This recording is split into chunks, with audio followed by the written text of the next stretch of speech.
Pour ne rater aucune de nos vidéos, n'oubliez pas de vous abonner et d'activer la cloche. Eh ben mon fils, figurez-vous, depuis le mois d'octobre, se plaignait beaucoup de sa tête. Il avait très mal à la tête et il avait des nausées. Plusieurs centaines de personnes, dont une majorité d'enfants, ont été intoxiquées lors de la réhabilitation d'une friche industrielle démarrée en août 2024, en plein cœur de La Rochelle, en Charente-Maritime. Mon conjoint, qui lui est asthmatique, a commencé à faire des crises d'asthme. Moi, j'ai toussé tout le temps, j'avais des maux de tête, des vertiges, etc.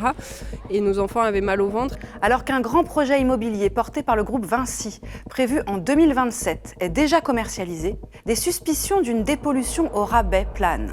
Après l'affaire des pesticides cancérogènes, La Rochelle fait-elle face à un nouveau scandale sanitaire ?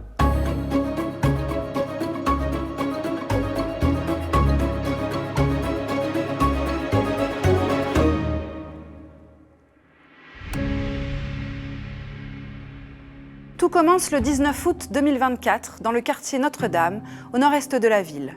Ce jour-là, des travaux de dépollution d'une friche industrielle démarrent. Malgré quelques réunions publiques, aucune information directe n'a été faite aux riverains et aux écoles adjacentes. Rapidement, les nuisances sont telles qu'un syndicat d'enseignants demande la tenue d'une réunion d'urgence le 13 septembre en présence des responsables du chantier. D'après nos informations, ces derniers rassurent l'équipe en affirmant qu'aucun seuil de pollution n'a été dépassé. Une information qui s'avérera fausse. Et la situation ne cesse de se dégrader. Les malaises se multiplient au point que l'école privée Fénelon, regroupant près de 2800 élèves et très réputée à La Rochelle, décide de fermer ses portes le 8 novembre, au retour des vacances de la Toussaint. Eh ben mon fils, figurez-vous, depuis le mois d'octobre, se plaignait beaucoup de sa tête. Il avait très mal à la tête et il avait des nausées. Et nous, avec son papa, on pensait que c'était les écrans. Donc on lui disait fais moins d'écran le soir quand tu rentres et t'auras moins mal à la tête. Sauf que je me suis aperçue en fait que c'était dès qu'il montait dans la voiture et que je le récupérais le soir de l'école. On a quand même un enfant qu'on récupère qui est fatigué, qui a mal aux yeux, qui tousse. C'est une gêne. Alors en soi, si c'est juste une gêne, ok, je veux bien l'accepter. Mais dans 5 ans, ça sera quoi peut-être ? On sait pas. Si les principales victimes sont issues des groupes scolaires adjacents, les habitants du quartier sont aussi touchés. Nous, on l'a su parce qu'on a commencé à être malade, tout simplement en rentrant des vacances de la Toussaint vers donc, le 4 novembre. Nous, par chance, on n'était pas là pendant les 2 semaines. Et en rentrant, en fait, tout de suite, on a senti une odeur vraiment très très forte, comme quand on est en train de couler du goudron, quoi, à peu près. Mais bon, il faisait froid, donc on n'a pas passé beaucoup de temps dehors. Et très vite, mon conjoint, qui lui est asthmatique, a commencé à faire des crises d'asthme. Moi, j'ai senti ensuite. Et puis après, ça a duré comme ça toute la semaine. Moi, j'ai toussé tout le temps. J'avais des maux de tête, des vertiges, etc. Et nos enfants avaient mal au ventre. Et après, mon bébé, à ce moment-là, avec 1 mois et demi, donc difficile à dire. Mais voilà, c'est comme ça que du coup, on a compris. On s'est dit, mais qu'est-ce que c'est que ce chantier ? C'est comme ça qu'on s'est informé, mais en fait, on n'avait eu aucune communication. Le 8 novembre, Jean-François Fontaine, le maire de La Rochelle, se fend d'un communiqué en direction des parents d'élèves. Les services et élus de la ville suivent attentivement la situation depuis le début du chantier en lien avec les services de l'État en charge de la surveillance du chantier. Cette surveillance laisse apparaître des émissions olfactives qui peuvent être source de nuisances mais demeurent non toxiques. Pourtant, les victimes ont bien été exposées à des produits cancérogènes et toxiques issus des terres polluées, remuées par les travaux. Le 15 novembre, le chantier est mis à l'arrêt. Jean-François Fontaine se défend aujourd'hui. Le communiqué qui a été fait à l'époque a été fait avec les éléments dont nous disposions à l'époque. Il n'y a aucun appel aux urgences. Il y a une situation de gens qui se plaignent, et à juste titre, ils ont eu des maux de tête et tout cela. Certains ont été incommodés clairement, et ensuite les analyses ont été faites par le centre antipoison. On voit bien que ça a été des choses qui ont pu faire des douleurs, notamment aux enfants particulièrement. Mais aujourd'hui, si je voulais, il n'y a pas eu de situation grave, d'hospitalisation. Le maire refuse toujours de qualifier ces émanations de toxiques. Or, d'après l'Agence régionale de santé, 450 personnes ont déclaré des symptômes liés aux travaux. Maux de tête, de ventre, nausées, vomissements, toux, vertiges, yeux irrités. Le centre antipoison comptabilise 123 personnes malades entre le 7 novembre et le 20 décembre, dont 6% présentent des symptômes de gravité moyenne. 2 personnes se sont rendues aux urgences, dont un enfant de 9 ans, pour des symptômes respiratoires. L'âge médian des victimes est de 12 ans. Mais comment en est-on arrivé là ? Ce terrain, d'1 hectare, situé au cœur de La Rochelle, abritait une ancienne usine à gaz active entre 1840 et 1961. Cette activité a laissé enfouie au moins une cuve de goudron de 800 mètres cubes et pollué la terre aux hydrocarbures. Plusieurs agents toxiques sont répertoriés.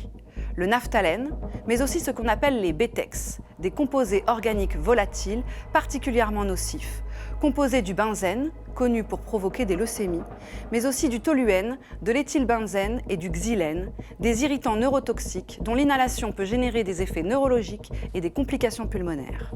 En 2019, ce terrain est vendu par Engie à 2 promoteurs immobiliers, Brownsfield, spécialisé dans la dépollution de sites industriels, et le géant Vinci Immobilier, 2 seuls actionnaires de l'entreprise Speed Rehab, réhabilitation rapide en anglais. Speed Rehab a acquis le terrain de La Rochelle dans un portefeuille de 47 sites pollués partout en France. Et ce, grâce à une procédure dite de tiers demandeur, un dispositif qui permet à des opérateurs privés d'acquérir à un prix modeste un ensemble de terrains pollués dans le but de les exploiter une fois réhabilités. Objectif, y construire des projets immobiliers rentables dans un contexte de forte tension sur le foncier. Nous nous sommes procuré le document qui détaille cette transaction et notamment l'évaluation financière de chaque terrain pollué acquis. Certains nécessitent de tels travaux que leur valeur nette a été jugée négative.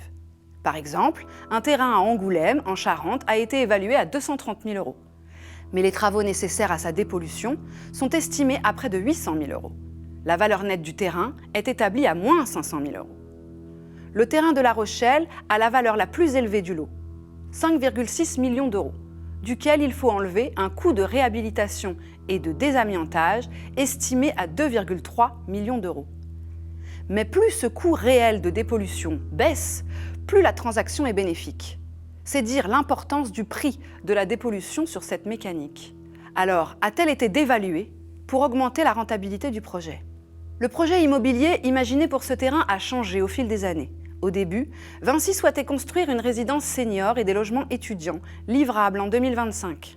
Le bureau d'études, EODD, avait produit en 2020 un premier plan de gestion, un document qui définit les mesures à prendre pour gérer la pollution du site et le rendre apte à accueillir des espaces résidentiels. Ce plan de gestion fait office de base à l'arrêté préfectoral qui doit encadrer les travaux pour s'assurer de leur conformité à la réglementation en vigueur. Dans ce document, on trouve une série d'éléments sur l'historique des terres, une estimation plus ou moins fiable de sa pollution, des propositions de solutions pour gérer cette pollution, ainsi que l'évaluation des coûts. En 2020, EODD estimait le coût de traitement des terres polluées entre 730 000 et 1 million d'euros, hors gestion des déblais et désamiantage des 5 000 m² d'anciens bureaux d'Enedis censés abriter la future résidence étudiante. Mais ce projet et son étude sont abandonnés. Vinci et Brownsfield optent plutôt pour la construction de 283 logements, dont 152 dans une résidence étudiante, pour 2027. Un nouveau bureau d'études, BG Ingénieur Conseil, est mandaté. Et là, son estimation financière est très en deçà de la première. Selon ce bureau, il suffirait d'environ 625 000 € pour réhabiliter le site.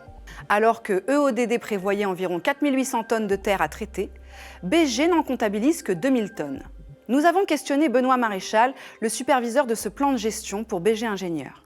Ça peut être des hypothèses différentes, des choix de modes de travaux différents, des optimisations. Donc, faut reprendre les hypothèses de chacun dans le détail pour voir les différences. Mais c'est possible, hein, c'est tout à fait possible.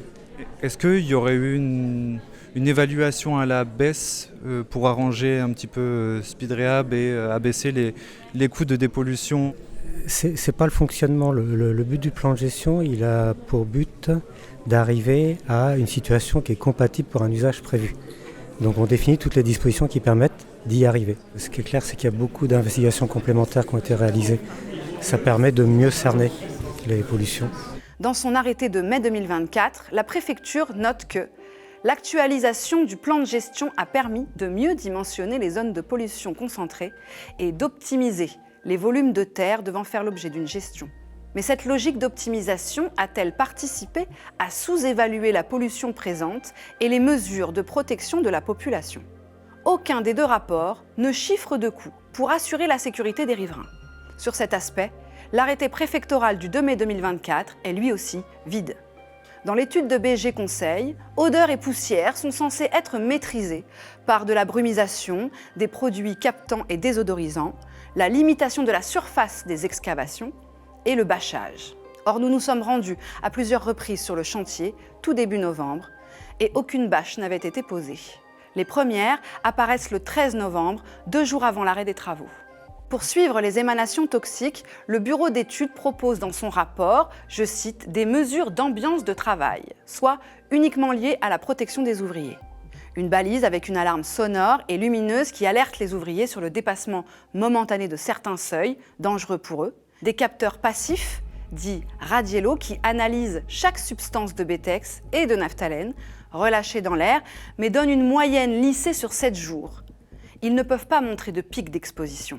Il y a aussi 4 capteurs, dits PID, qui eux montrent des pics en temps réel, mais sur l'ensemble des bétex, sans précision sur le type de molécule. C'est pour ça qu'ils ne peuvent pas servir à évaluer un risque sanitaire. Même constat pour les poussières générées par le chantier. Des balises ont permis de mesurer leur quantité, mais pas leur qualité. On ne sait donc pas ce qu'il y avait dedans entre août et novembre. Et puis, chose étrange, les capteurs PID installés à chaque coin du chantier ont été recalibrés à la baisse le 24 octobre 2024, jour du début du traitement d'une cuve d'environ 800 m3 d'hydrocarbures, contenant entre autres des bétex et du naphtalène. Mécaniquement, les courbes se sont donc effondrées ce même jour. Pour Pierre Leménager, maître d'ouvrage du chantier, ils ont été recalibrés car ils étaient surestimés avant. Le choix du jour serait une simple coïncidence. Or, si ce recalibrage n'avait pas eu lieu, le pic d'émission qui s'en est suivi aurait dépassé le seuil d'alerte. Malgré leurs aspects partiels, le Centre antipoison de Bordeaux a analysé les résultats de ces mesures transmis par SpeedRehab. Et dans son rapport du 12 février, le centre affirme que les valeurs toxicologiques de référence du benzène ont été dépassées sur 4 semaines et ceux du naphtalène sur 2 semaines. Or, un nombre important de patients ont débuté leurs symptômes au même moment. Si le centre antipoison se veut rassurant sur le risque cancérogène lié à l'exposition, il confirme la partialité des relevés et affirme que ces dépassements n'auraient pas dû avoir lieu. Pour les riverains, choqués, cette gestion est scandaleuse. On se rend compte qu'à aucun moment il a été tenu compte de l'environnement, c'est-à-dire que ce projet il a été réfléchi comme s'il était dans une zone industrielle sans avoir aucun établissement scolaire autour, alors qu'il y a quand même, je crois, 4200 élèves à 150 mètres à la ronde, donc c'était le quartier de La Rochelle où il fallait faire attention, parce qu'évidemment en fait, c'est les plus jeunes qui sont le plus sensibles à tous les produits toxiques qu'on peut imaginer. Ils auraient pu tout simplement mettre en fait une tente pressurisée, c'est ce qui est fait dans ces cas-là, quand en plus ils nous disent clairement qu'ils n'avaient pas idée de ce qu'ils allaient trouver réellement dans ces cuves, donc c'est quand même des centaines d'années de pollution. Ils auraient dû en tout cas être vigilants, ils ne l'ont pas fait, on imagine pour des raisons techniques, financières, tout ce qu'on veut. En tout cas ils ont fait le choix de ne pas le faire, alors que ça a été fait sur d'autres chantiers en France qu'on peut trouver assez facilement. Donc il faut leur poser la question, c'est pourquoi est-ce qu'ils ne l'ont pas fait, en étant aux abords directs, parce qu'il faut quand même comprendre que Fénelon, il y a des classes qui ont vraiment leur fenêtre sur le chantier. Donc c'est une exposition constante. L'environnement urbain du chantier et les problématiques qui en découlent n'ont en effet pas été pris en compte, ni dans les études de gestion, ni dans les arrêtés préfectoraux. Le préfet de Charente-Maritime, Brice Blondel, l'a reconnu lors d'une réunion publique le 9 décembre dernier. Cet arrêté se révèle insuffisant pour encadrer ces travaux de manière efficace. À notre micro, il semble plus raisonné. Les services de l'État ont instruit ce dossier en l'encadrant par un arrêté préfectoral qui répond aux normes applicables en la matière. Que la manière dont ce chantier a été réglementairement conduit et peut-être respectueuse des normes en vigueur, que pour autant, ce dossier n'a pas été suffisamment anticipé sous l'angle des nuisances à l'environnement, même si, encore une fois, je précise que l'analyse des risques sanitaires qui nous était demandée, que nous avons réalisée, ne met pas en avant de sur-risques significatifs pour la population exposée. Il faut reconnaître qu'elle a été impactée avec des nuisances importantes, des symptômes que les gens n'ont pas inventés, que les gens en ont souffert, et que, en ce sens, on ne peut pas être satisfait de la manière dont le chantier a été conduit. Est-ce que son niveau d'encadrement était suffisant ? J'ai pas de problème à me poser la question. Je ne suis pas en mesure de vous répondre. On applique des normes qui sont des normes appliquées dans ce type de chantier en général, sauf qu'il est rare que les chantiers de dépollution de ce type soient en plein centre-ville. Est-ce que donc tous les paramètres ont été pris en compte pour encadrer ce chantier scientifiquement ? Moi, il me faut de l'expertise pour répondre à cette question. Et l'expertise, le préfet compte la trouver auprès du Bureau des recherches géologiques et minières, désormais saisi du dossier. Le BRGM devra aussi donner son avis sur la nécessité du dôme pour la poursuite des travaux. L'appel à cette instance nationale ressemble fort à une tentative de rattrapage liée à la perte de confiance des habitants dans les instances locales. Entre-temps, riverains et parents d'élèves ont créé l'association Zéro Toxique qui compte désormais 300 adhérents. Elle a déposé un référé expertise auprès du tribunal administratif de Poitiers. La justice doit donc désigner des experts indépendants pour se pencher sur ce dossier. Les riverains ont aussi fait analyser par des laboratoires indépendants les terres de 2 jardins situés à proximité directe du chantier. Du cyanure et de forts taux d'hydrocarbures en surface auraient été détectés, alors que des analyses de l'urine d'un enfant vivant à proximité présenteraient aussi un taux de cyanure problématique. Des informations que nous n'avons pas pu vérifier. 5 plaintes contre X ont aussi été déposées pour mise en danger de la vie d'autrui. L'association Zéro Toxique demande l'arrêt définitif du chantier et l'abandon du projet immobilier appelé Parc de l'Envolée. Une demande qui a peu de chances d'aboutir tant les enjeux financiers sont importants. Les logements sont même déjà commercialisés sur plan. Alors quid de l'exposition et de l'information des futurs habitants? Car seule la terre de surface est traitée. Des restrictions ont d'ailleurs déjà été imposées par arrêté préfectoral. Pour le moment, les étudiants de la future résidence ne pourront pas rester plus de 5 ans à cause des émanations toxiques issues des sols pollués. Les jardins potagers et arbres fruitiers en pleine terre sont interdits. Et les terres en contact avec les résidents doivent être recouvertes par au moins 30 cm de matériaux sains. Dans les éléments de communication du projet, aucune mention de la nature des pollutions est présente. Les promoteurs immobiliers évoquent seulement une ancienne friche entièrement imperméabilisée. Cette enquête de Lucas Bouguet est à retrouver en version écrite sur notre site web lemediatv.fr.